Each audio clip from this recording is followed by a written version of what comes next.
د شریعت غږ راډیو درنو قدرمنو او زړه ته راتېر اورېدونکو، السلام علیکم ورحمت الله وبرکاته. په دې هیله یم چې ټول به روغ جوړ اوسئ، د صحت جامې به مو پر تن وي او د الله جل جلاله په درکړو نعمتونو به شکر ګزاره یاستئ. په همدې هیله همدا شیبه ستاسې د خپلې خوښې ستور مزل خپرونه پیل شوه.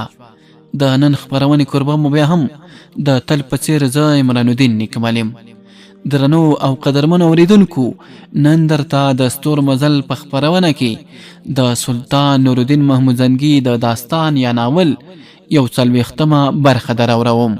خو وړاندې له دې چې د 40مې برخې د نشر ور پرانیزم، لومړی ورځمه د تېرې برخې وروستۍ جملې او کلمات دراوروم چې تېره برخه په کومو جملو او کومو کلماتو پای ته رسېدلې وه.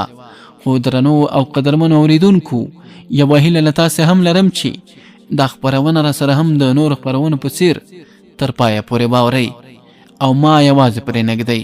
په همدې هیله تاسې د سلطان نورالدین محمود زنګي د داستان یا ناول په تېره 40مه برخه کې اورېدلي و چې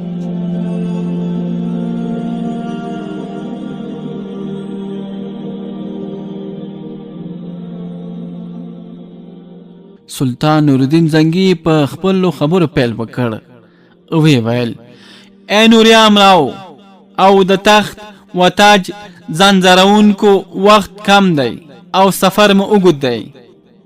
د دې لښکر روانېدل او اصل مقصد زموږ د خپلو نږدې ملګرو څخه قصدن پټ کړی دی، ځکه چې په دمشق کې د ټولو د شتمنو هیوادونو جاسوسان په یو نه یو لباس کې هر وخت ګرځي راګرځي.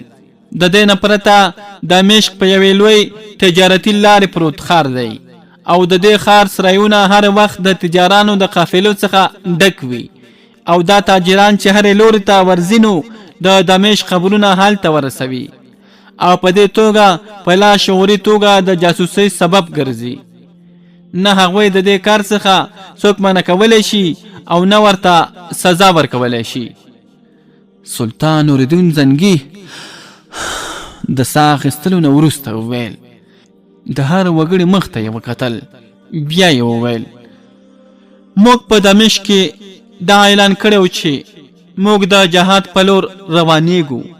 ښکاره ده چې زموږ جهاد د عیسویانو په خلاف وي او بېشکه چې د هغوی په خلاف به هرومرو جهاد کوو. خو په دې وخت کې د مصر مسئله تر هر څه د مخه ده. د مصر د تازه حالاتو له مخې د مصر وزیر اعظم دورغام د یورشلم د پادشاه سره د یوې نوې تړون د لاسلیک کولو په خاطر خبرې کوي. خو تاسو ته به معلومه نه وي چې مصر هر کال یو ذات شمیر رقم یورشلم ته د خراج په توګه ورکوي او دا د مسلمانانو لپاره سپکه خبره ده. د دې تړون له مخې به د عیسوي ځواکونو یو خاص شمېره هلته په مصر کې ځای په ځای کېږي چې د هغوی د ټولو مصارفو نه پرته به د خراج ورکولو رقم هم دوهمره زیاتېږي. د دې لپاره موږ شرکو ته حکم کوو چې هغه د 2000 سپاهیان له ځانه سره واخلي او د سهار نه مخته د مصر په لور حرکت وکړي. د مصر صدراعظم ملک شادر همدا اوس زموږ سره دی. هماغه به د شرکو لارښوونه کوي. که څوک نور معلومات ترلاسه کول غواړي نو پوښتنه دې وکړي.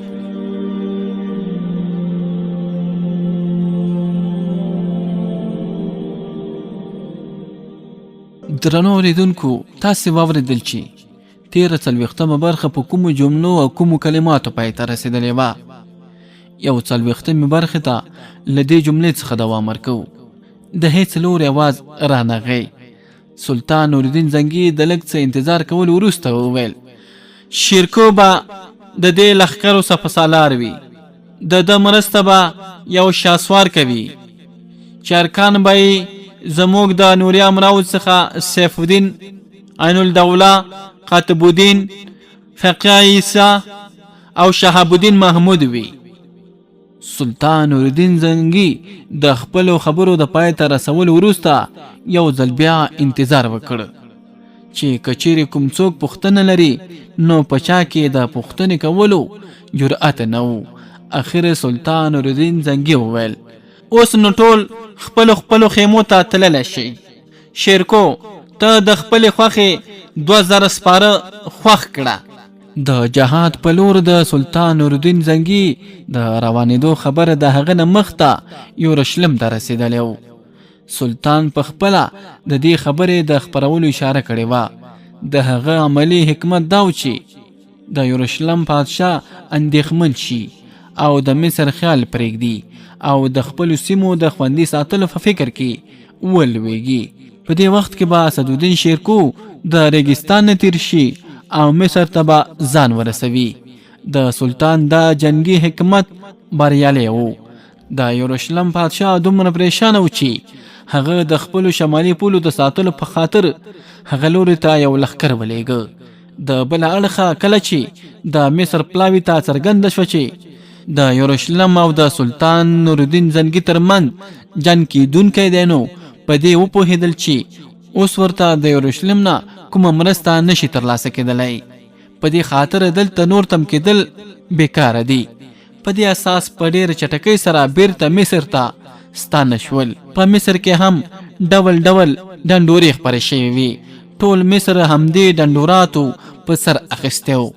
دوارغام په دې ډېر ډاډمن و چې د هغه دواړه چالاکه ورونه هر یو فخرالدین او ناصرالدین همام به هرومرو د یورشلم بادشاه قانع کړی وي او د اړتیاو په وخت کې به د یورشلم څخه عسکري مرسته او سهولت ترلاسه کړل شي. خو د هغه ورونو هلته په ورسېدو سره حالات په خپله خوښه تفسیر او تعبیر کړل.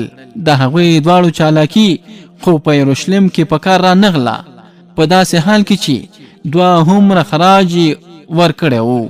خو د خپل ورور تر مخه د ډېرې چالاکۍ خبرې وکړې.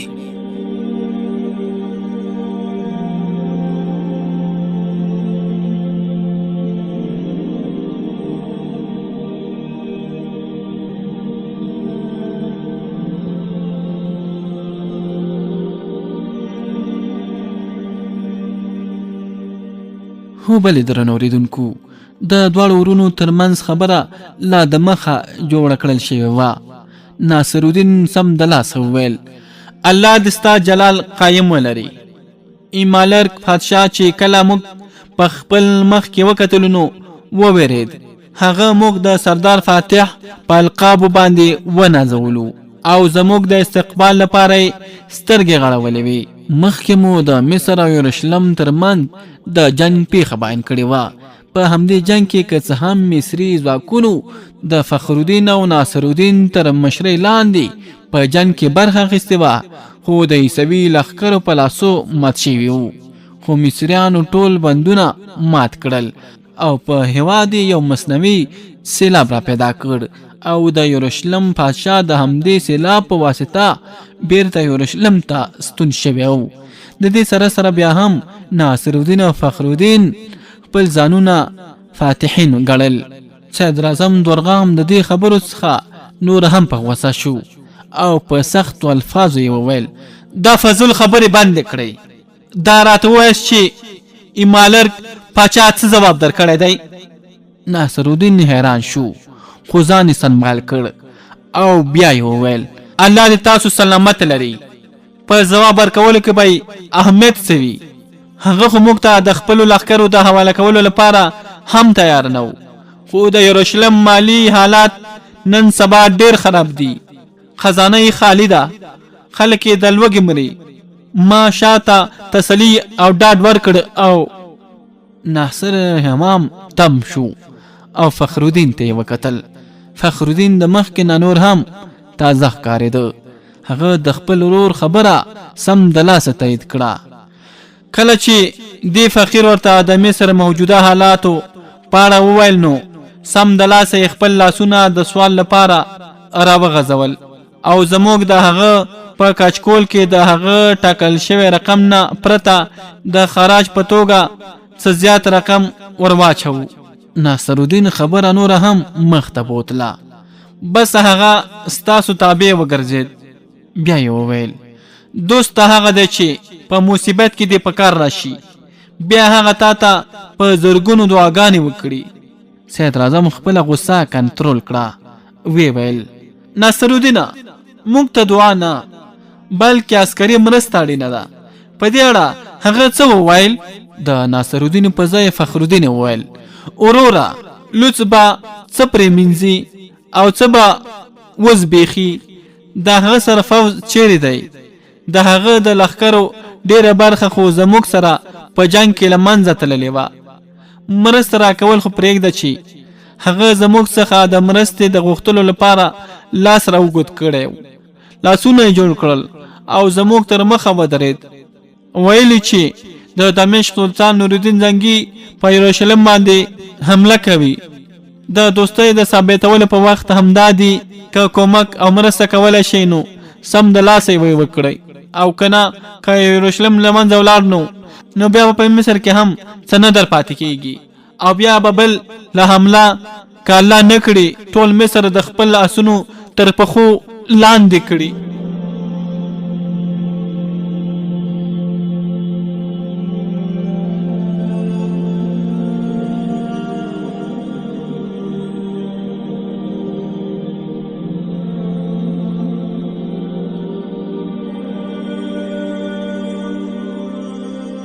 هو بل درنو اوریدونکو، دورغام هم په فکر کې ډوب شو.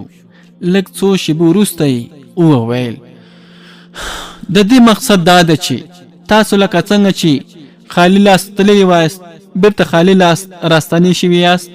د خراج په ورکولو سره مو خپله خزانه هم خالی کړی، او اوس به موږ څه کوو؟ فخرالدین ورته په ډېر فخر سره وویل هیڅ به نه پیښیږي، او که پیښیږي هم نو ښه به پیښیږي. موږ هغه مغرور شادر ته ماتې ورکړي. د یروشلم پاچا مو د هغه د لښکرو سره یو ځای بیرته ستنېدو ته مجبور کړی.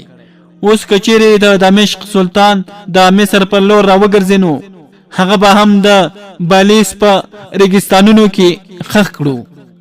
دورغام په ډېرې بېوسۍ کې وویل تاسو دواړه تباه او برباد شئ. د بد وخت په راتللو کې ځنډ نه کېږي. د بالیس دفاع نور هم ټینګه کړئ. الله دې نه کوي چې د هغوی مخ دې لوري ته راوګرځي. غضب به راشي. شادر لا د مخه هلته رسېدلی دی. هغه د خپل ولایت په وخت کې د ساید خلکو ته څه نه ویلي.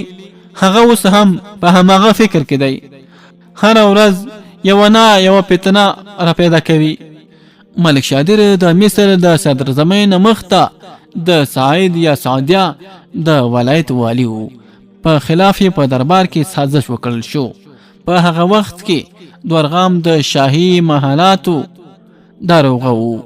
همغه شادر د ټول سازش نه خبر کړ او د هغه ځان خوندي کړ، او بیا د همدې دورغام په هڅو هغه د مصر صدراعظم وټاکل شو. خو د صدارت سره سم یې دورغام لا د منځه وړلو هڅې پیل کړې. هماغه و چې د دواړو ترمنځ جنگ پیل شو. دورغام د برقي امراو په مرسته ملک شادر د هیواد نه بیرون تیښتې ته مجبور کړ. ملک شادر د ولایت په وخت کې د خپل ولایت د خلکو سره نیکه راویه کړې وه. په دې خاطر د هیواد نه د تیښتې وروسته به د سعودیه خلکو هغه په نیکو یادوو. د ملک شادر ښځې خورزې او دوه کوچنیان یې هملته په سعودیه کې پناه اخیستې وه. یو شمېر مفسدو عناصرو دا خبره تر دورغام پورې را رسولی و. هغه څو ځلې سپاره فوزیان ورولېږل تر څو د هغه کورنۍ ونیسي، خو د کور په تلاشۍ او لټون سره بیا هم دورغام ته د ملک شادر کورنۍ په لاس ورنغله. عامر د ملک شادر اوخی و. د ملک شادر د کور په کندرو کې د هغه او زرتاج ترمنځ لیده کاته شوي وو. په سایده کې د عامر ډیر پاتې کېدل د هغه او زرتاج دواړو لپاره خطرناک وو. هر وخت د نیول کېدو چانس وو. هغه قاهرې ته راغی او د ملک شادر په اړه نور معلومات هم راټول کړل. کله چې ډاډمن شو چې ملک شادر دمشق ته رسېدلی دی نو هغه هم همغه لور ته ولاړ. دا د هغې ورځې خبره ده چې دورغام خپل دواړه ورونه د عسکرو سره یو ځای د بالیس د سیمې د خوندي ساتلو په خاطر ورستولي وو. هسې په اتفاقي توګه دا قافله هم همغه لوري ته روانه وه.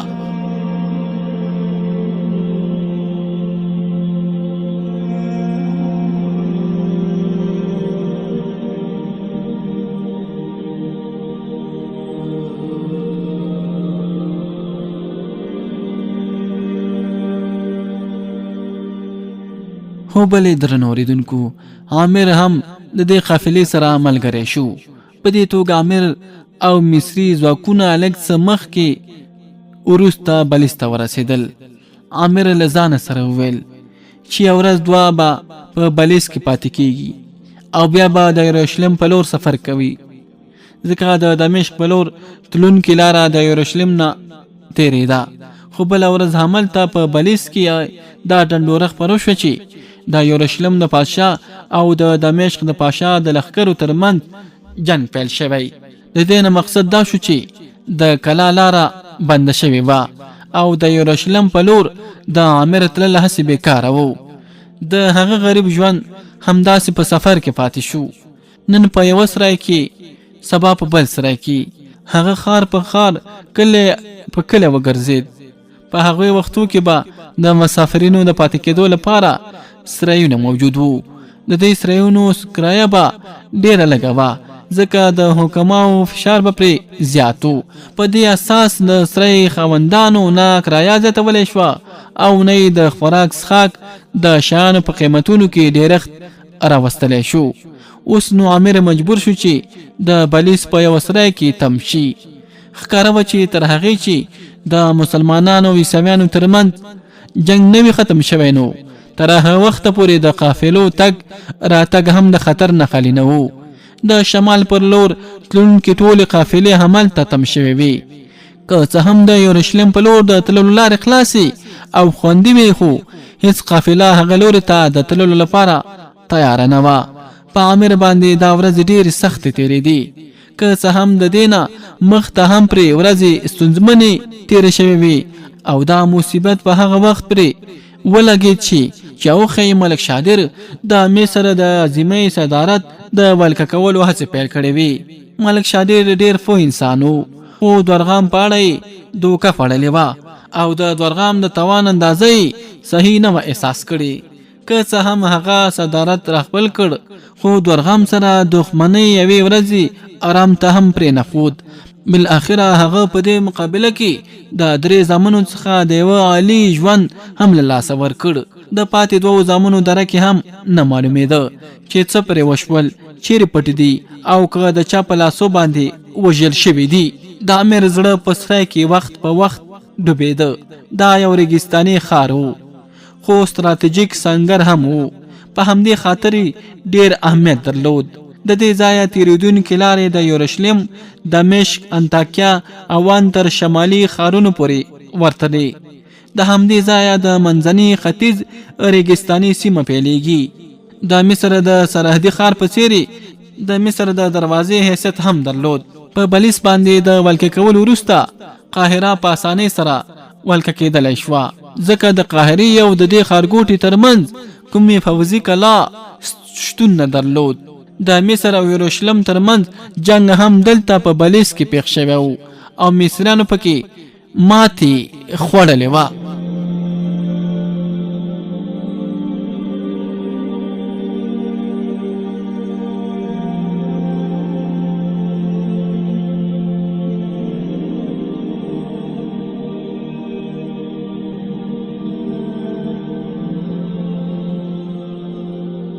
هو بلې درنو اوریدونکو، بیا یو سهار خبر راغی چې د بلیس په پولو کې جنگ پیل شوی دی. دا چې جنگ د چا سره پیل شوی په دې اړه معلومات نه وو. امیر چې د خوبه را بیدار شنو د جنگ خبرې وګونو ته ورغی.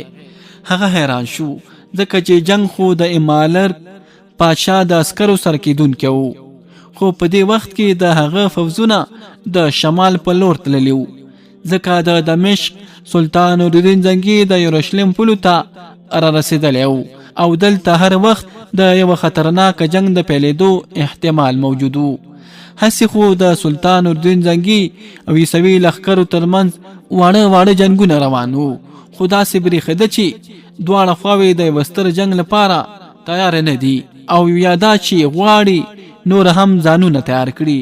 په دې حالاتو کې د امالرک پادشاه لپاره د شمالي پولو پرېښودل او دلته په بلیس کې جنگ کول د عقل نه لرې معلومېده، ځکه په داسې وختو کې خو هغه ته د مصر سره سوله کول پکار وو. امیر خپل کالي بدل کړ او بیرون ښار ته ووت. د ښار خلک هم نه پوهېدل چې جنگ د چا سره کیږي. بس هر څوک اندېښمن او غمژن وو. څه موده مخته د مصریانو او عیسویانو ترمنځ د همدې ښار په شاوخوا کې جنگ شوی و او د مصریانو د ماتې وروسته دې ښار ښه ورځ نه درلوده، ځکه عیسویانو دا ښار په پوره توګه لوټ کړی و. لا تر اوسه د ښار خلک سنبال شوي نه و چې یو ځل بیا یې د جنگ څپې تر مخه ورغلې. د بله اړخه د قاهرې څخه هم تازه دمې عسکر راغلي وو او د صدراعظم دورغام دواړه ورونه فخرالدین همام او ناصرالدین همام په ښار کې بیا راڅرګند شوي وو.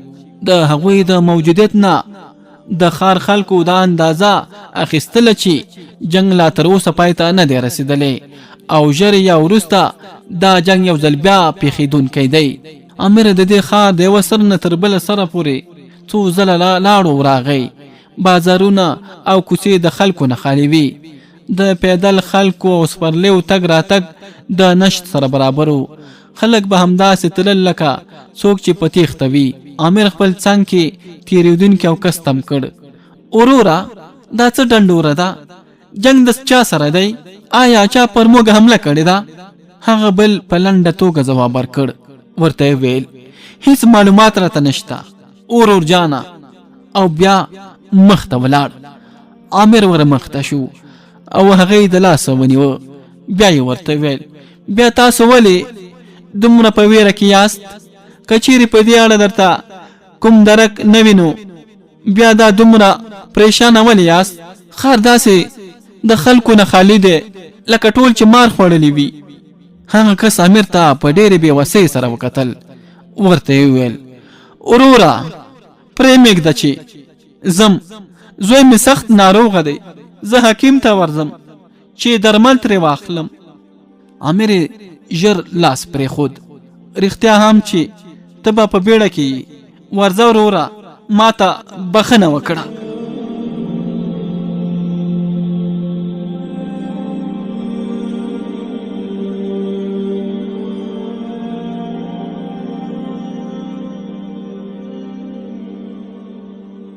اجنبي د امیر نه شکریه وکړه او مخ ته ولاړ. امیر وکتل چې یو سپور خپل آس رازغلوي او را روان دی. مخ ته راغی او تم شو. شاته یې وکتل او بیا یې خپل آس مخ ته په ځغاسته کړ. امیر د همدغه کس په اړه څه فکر کاوه چې دا کس ورته رانږدې شو او د ده تر څنګ ودرېد. بیا د آس نه راښکته شو او په خپله امیر ته سلام وکړ. امیر هم ځواب ورکړ او په پوره دلچسپۍ سره یې ورته وکتل. سپور امیر ته د سر نه تر پښو پورې وکتل او بیا یې په خپله د خبرو لړۍ پیل کړه. وی ویل ځوانه ویریږي نه؟ امیر ورته په بې پروایۍ سره ځواب ورکړ د څه شي نه ویره او د څه خبرې ویره؟ سپور د جنگ په لفظ باندې زور راوست او وی ویل ډیر سخت جنگ روان دی. امیر د کوم عکس العمل د ښکاره کولو پرته وویل تر اوسه خو لا دا هم نه ده معلومه چې د چا په مقابل کې جنگ دی او ولې جنگ پیل شوی دی. سپور ځواب ورکړ ما ته معلومه ده چې د چا او چا جنگ دی او ولې جنگ دی. زه د جنگ نه نه ویریږم خو غواړم وپوهیږم چې جنگ د چا سره دی او ولې جنگ پیل شوی دی. که راته ووایې نو مهرباني به دې وي. سپور ورته په دوستانه توګه وویل ته خو یو زړور ځوان معلومیږي، زه به یې درته هرومرو ووایم. تا ته به دا معلومه وي چې څو میاشتې مخته د مصر صدراعظم ملک شادر دورغام لخوا مات کړل شو او د هیواد بیرون وتښتېد. هغه خپل فریاد د دمشق د سلطان نورالدین زنګي دربار ته وړاندې کړ او سلطان د هغه د واکمنۍ د بیرته اخیستلو په خاطر خپل لښکر راولېږه او اوس د سلطان نورالدین زنګي او مصري فوځونو ترمنځ خو نړۍ جنگ روان دی. د سپور د خبرو د اورېدو وروسته امیر د خوشحالۍ نه په کالیو کې نه ځایېده. هغه فکر وکړ که چیرې سپور صحیح خبر را کړی وي او د دمشق لښکر زما اخی ملک شادر ته بیرته د صدراعظمۍ د ورکولو په خاطر راغلی وي نو بیا خو به د دې لښکرو سره ملک شادر هم هرومرو ملګری وي، خو هغه دا خبره پټه له ځانه سره وساتله. امیر د خپل ډاډ په خاطر ترې وپوښتل: وروره، که دا لښکر ملک شادر ته بیرته د مصر د عظیمې صدارت ورکول غواړي نو بیا خو به ملک شادر هم ورسره مل وي. سپور ځواب ورکړ: دا هم د پوښتنې کولو خبره ده. ما خو ملک شادر په خپلو سترګو نه دی کتلی، خو اورېدلی مې دي چې د مصر پخوانی صدراعظم هم د دې لښکر سره ملګری دی. سپور پوښتنه وکړه: ځوانه، نوم دې څه دی؟ عامر. د احتیاط په خاطر د غربي لفظ د خپل نوم سره وانغیست. سپور ترې بیا وپوښتل: تا د ملک شادر نوم داسې واخیست لکه ستا کوم دوست چې وي؟ امیر نور د خوشحالۍ نه په کالو کې نه ځایده. ورته په خندا کې وویل: ملک شادر د هېواد صدراعظم و، د هغه نوم خو هر چاته معلوم دی.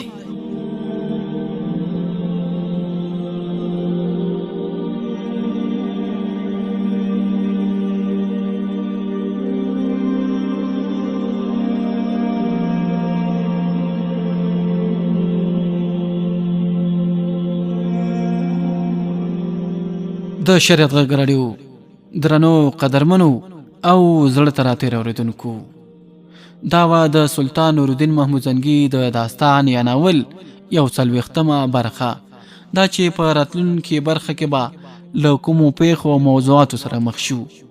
ملک شادر چې د نورالدین زنګي په ملتیا سره دلته راغلی دی، هغه بیرته خپل صدارت د دورغام نه ترلاسه کړي او که نه.